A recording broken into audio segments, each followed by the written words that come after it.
welcome to the presentation for today, and I really appreciate you joining us. I'm Professor DeGrosa, and I am one of the professors that has put together this program. Our department, we have other professors in the chat here who have been working alongside to create this program and bring it to our students to study abroad in Santiago, which of course is in Spain, as you all know. And with that, I guess I will let Marta and John maybe introduce themselves. Yeah, I'm Marta Caeiro. I'm a colleague of Amy DeGrosa, and I also teach Spanish in the department. I also have an advising role, so some of the students may know me through that. And my name is John Trevathan. I also teach Spanish here at UMSL, and part of my dissertation was about Galicia, and so it's been real exciting to work with my colleagues developing this program. Thank you both. Wonderful. Well, so without further ado, we're going to go ahead and get started. And to talk to you about a summer opportunity, study abroad opportunity next summer that will run from June 3rd through June 24th. And the program itself is going to take place in Santiago. Santiago is a city in northwestern Spain. At the tip, you can see where the little arrows are here. And the program location is, approximately about a 5.5-hour drive from Madrid, which is the capital. And Madrid is smack dab in the middle of the country. You can get there, obviously, by flying from the United States into Madrid and then transferring either by flight, train, or bus to Santiago. Today's agenda, we're going to talk about the language and cultural immersion classes that are going to be offered through Universidad de Santiago Compostela, and that will take place during the first 2 weeks of the program. And then we have an exciting opportunity to walk part of the Camino, which is a medieval pilgrimage, and that takes place on the 3rd week. And we also have our study abroad folks that are here to help us. And if you would like to introduce yourselves, Sheila and Liz, and then we'll get started. Hi, everyone. My name is Shayla Omergich. I am the Study Abroad Coordinator. So if you have any questions regarding the application process or the Study Abroad office, process as a whole, definitely make an appointment in the Study Abroad office and we can get you set up for that. Great. Hi, my name is Liz Shabani. I'm here supporting the program as well. Nice to meet you. Great. Thank you both. All right. So the very first thing that I wanted to draw your attention to is, why are we going to Santiago? Well, it's considered a UNESCO World Heritage City. There are plenty of beautiful museums to see. The architecture is stunning. And of course, the highlight is in the center is to arrive at the cathedral, which is part of the pilgrimage.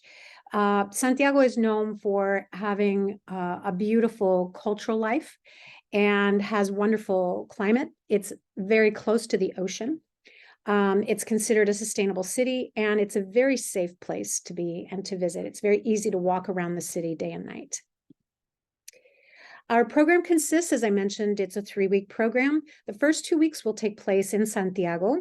And during these 2 weeks, you'll be enrolled in Spanish immersion classes and cultural workshops at the university. Students at this time will live in a residence hall. And the 3rd week, we will walk a segment of the Camino for over 6 days and 5 nights. And for this particular part of the Camino, lodging and meals will be provided.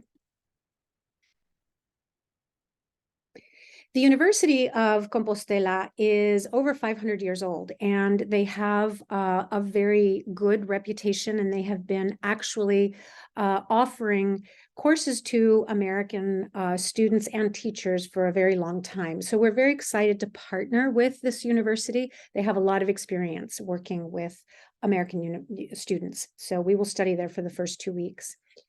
And you'll be housed in the university dorm. It's a double occupancy room, and your breakfast will be included. And it's located near the university classrooms. The lunches and dinners will be on your own during these first 2 weeks.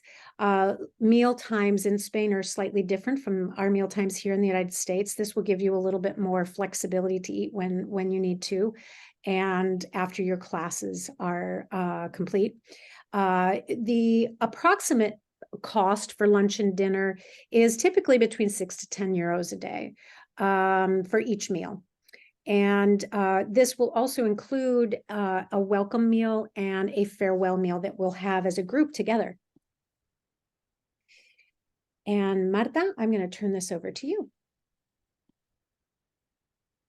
So, as my colleague mentioned, for 2 weeks, you'll take classes at the University of Santiago de Compostela, and those classes will be taught by faculty at that university. Prior to the trip, you will be enrolled in an UMSL class, and that enrollment will be based on your prior coursework or placement also. So when you arrive at the university, you will also take a placement test that is administered by that university so that you're placed in the appropriate class level. And additionally, twice a week, you will attend a taller or seminar on different cultural topics, and those seminars will match the class level you're placed in. You can move forward, Amy, thank you. So here are the courses. I'm going to talk only about the Spanish courses. So essentially, you have the opportunity to earn 6 credits by going on this program. 3 of those credits will be in Spanish. And you can see here the course offerings are at all levels. You will be enrolled in one of those courses based again on your prior coursework. However, if you haven't taken any Spanish, or it's been a while since you've taken the last Spanish class, you may enroll in that 1099, for example, which has no prerequisites. So there are different options for you depending on the level you're in. What else should I say here? Then there is, let's see. So one other thing that I need to mention is that you see here the Spanish 2101 class. That class fulfills the language requirement. So if you, for example, are taking Spanish 1 this semester, will be taking Spanish 2 next semester, then in the summer you can fulfill the requirement by taking that class. And then if you're minoring or majoring in Spanish, depending again on the level you are enrolled in by the spring, then you could take 2199, 3199, or 4199. And then my colleague will talk about the FL course. We can go ahead and move. So here you have a sample schedule. You'll be taking classes for the first 2 weeks. These are immersion courses.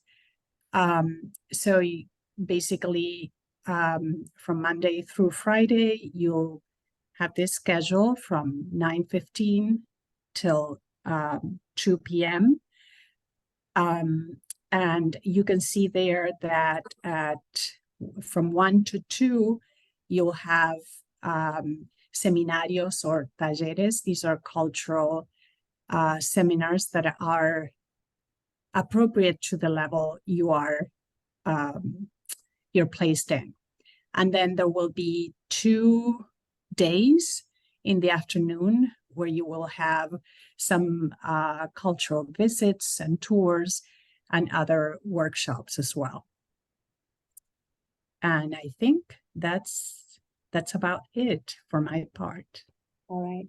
You can also see from the sample schedule, thank you, Marta, that on the first weekend there's an excursion and the first Sunday is a free day.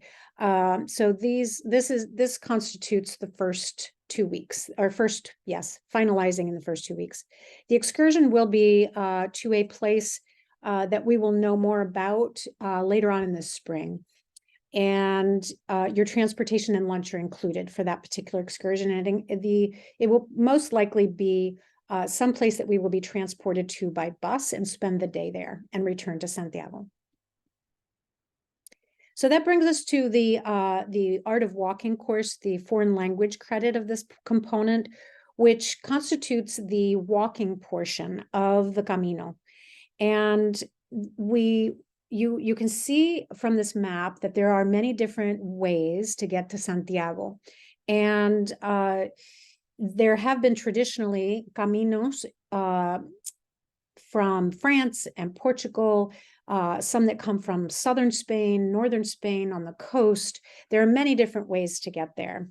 And on this particular tour, we're going to be walking on the Camino Francés, which is this blue line that you see here. We will not be walking the entire length of this, as that's over 800 kilometers long from the Pyrenees all the way into Santiago, but rather we will be entering somewhere around Sarria. It's a little bit further out from Sarria in Ocebreiro. So we will be walking the last 100 kilometers.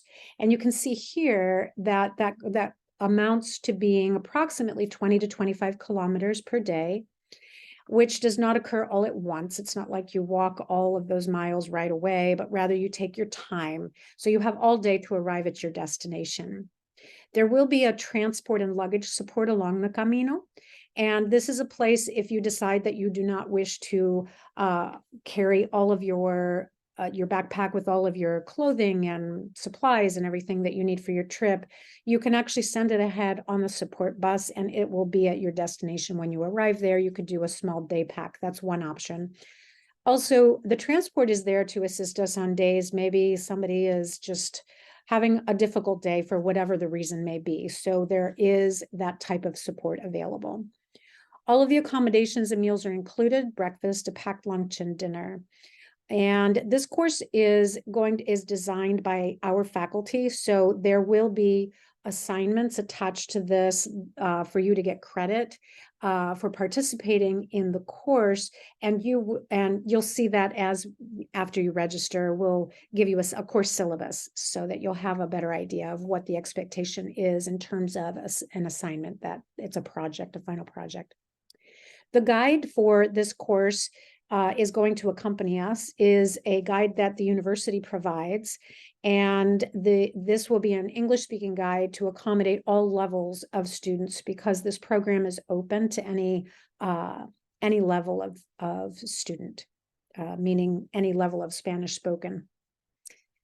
And the stages of the Camino, you can see them here. These are the different stops along the way, and it's broken down in the 6 different days. You can kind of get an idea of how many kilometers we will be walking each day.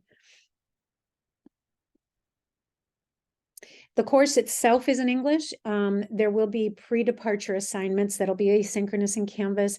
This will constitute mostly of readings, and we will also have an in-person orientation. You will be asked to keep a journal during the Camino, and you'll be creating a post-Camino final project. Okay, and now I'd like to turn it over to my colleague, Sheila. Okay, so if you guys did not know, UMSL actually has a passport office on the 3rd floor of the SSB.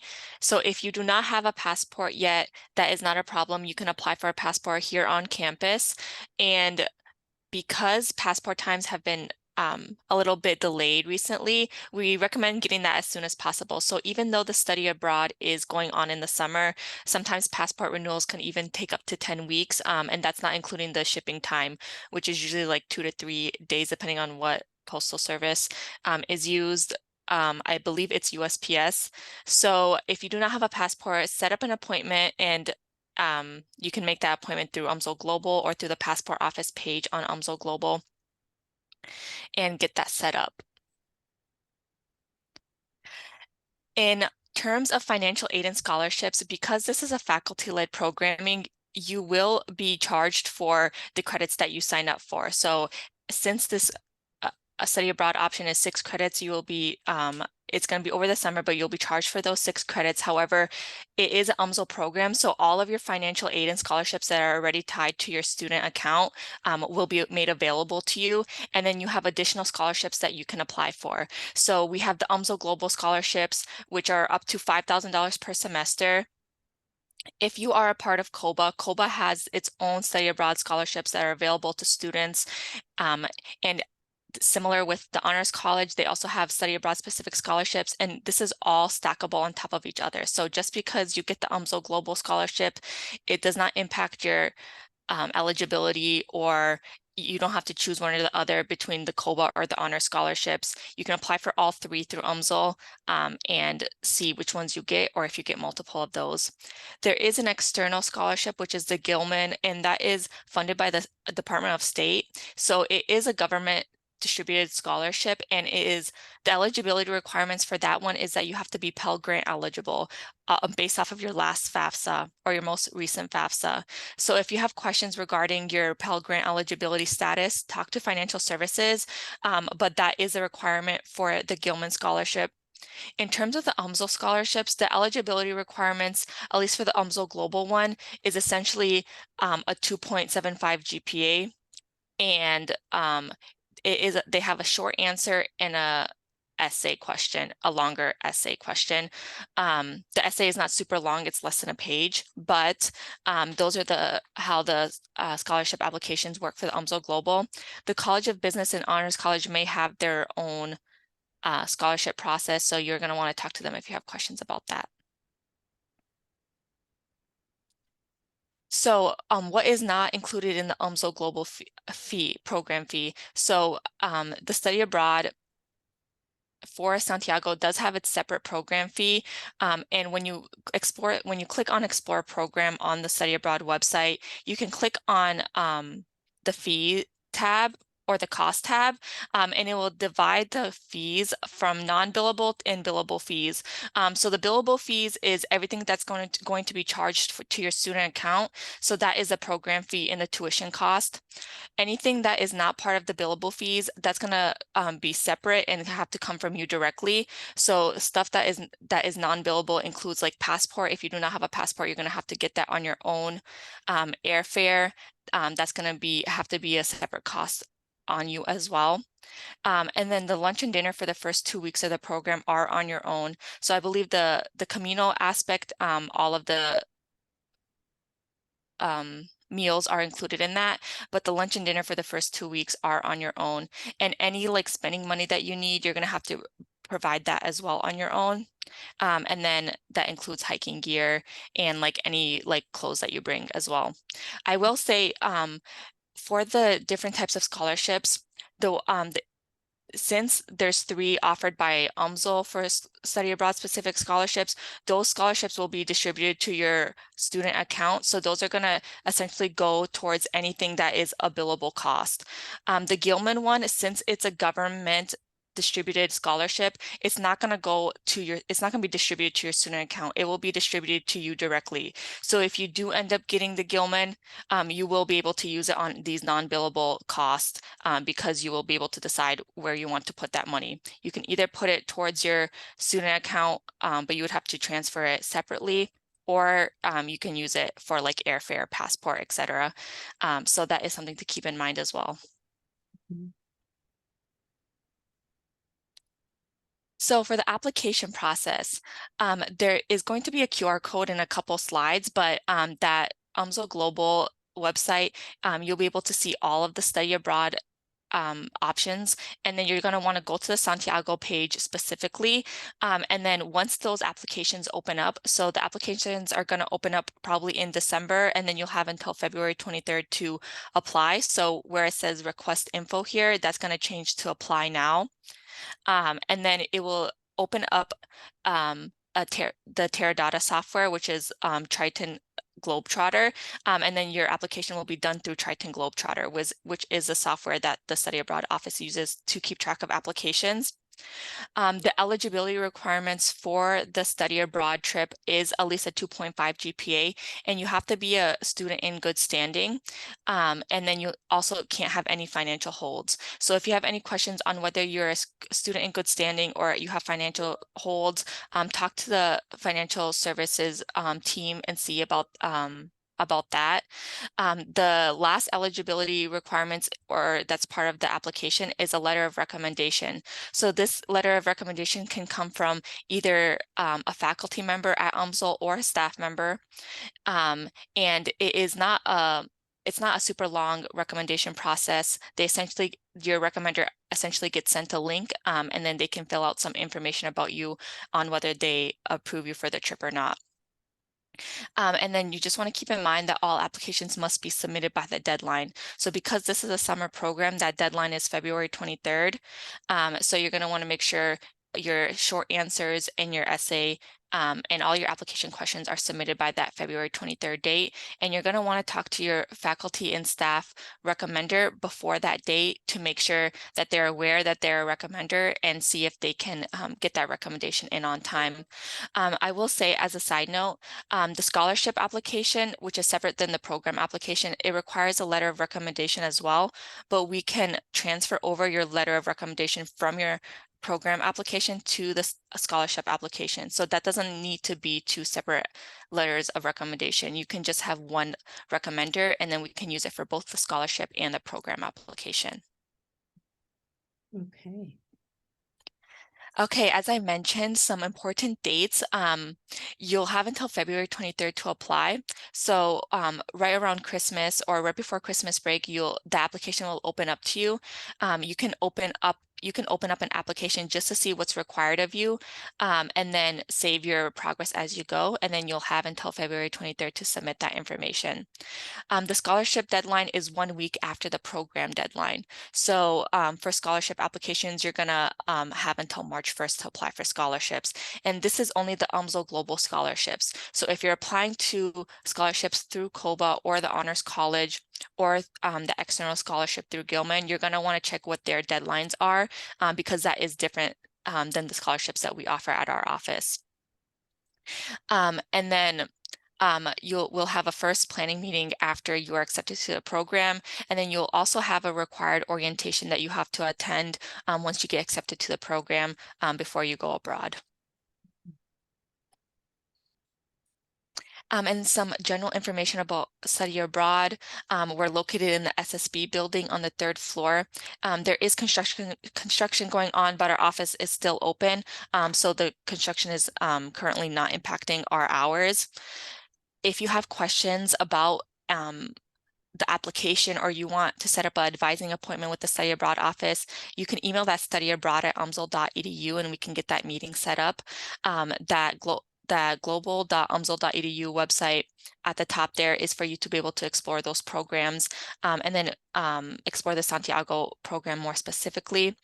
My email address is here. And then we also have 2 global ambassadors. So global ambassadors are student workers at our study abroad office who have studied abroad in the past, and they currently work with current study abroad students or interested students. So if you want to talk to them, you can email that studyabroad@umsl.edu as well. Okay. Thank you, Shayla. Okay. Dr. Trevethan.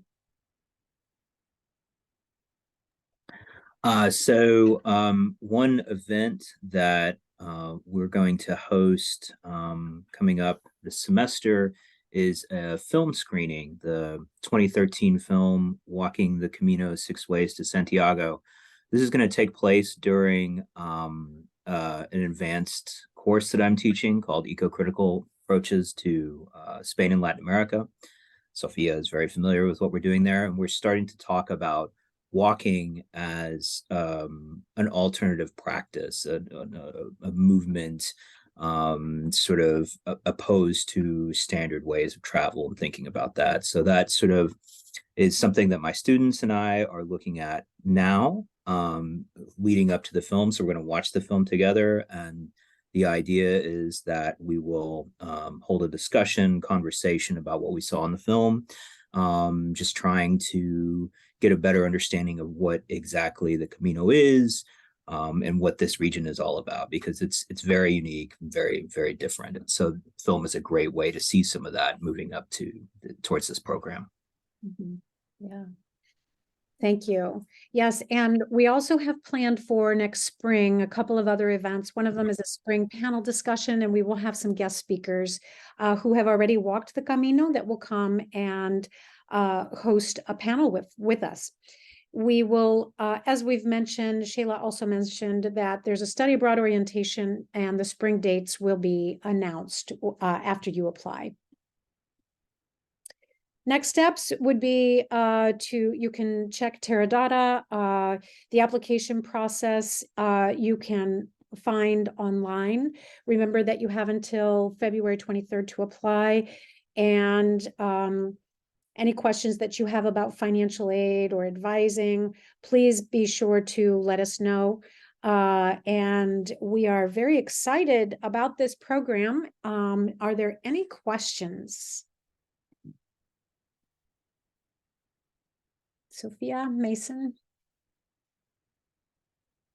No, I think I got all the information I needed. Hey, wonderful. Mason, I know you're in class and you may not be able to reply here. Let's see. You're good as well. Okay, fantastic. Well, that concludes our presentation.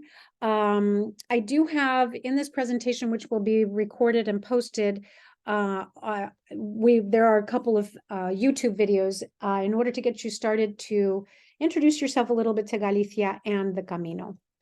So with that, I would like to thank everyone for coming today. And if you have any questions, you can contact myself or Study Abroad, and we are more than happy to help you out. Have a wonderful day. Thank you. Thank you very much. Thank you.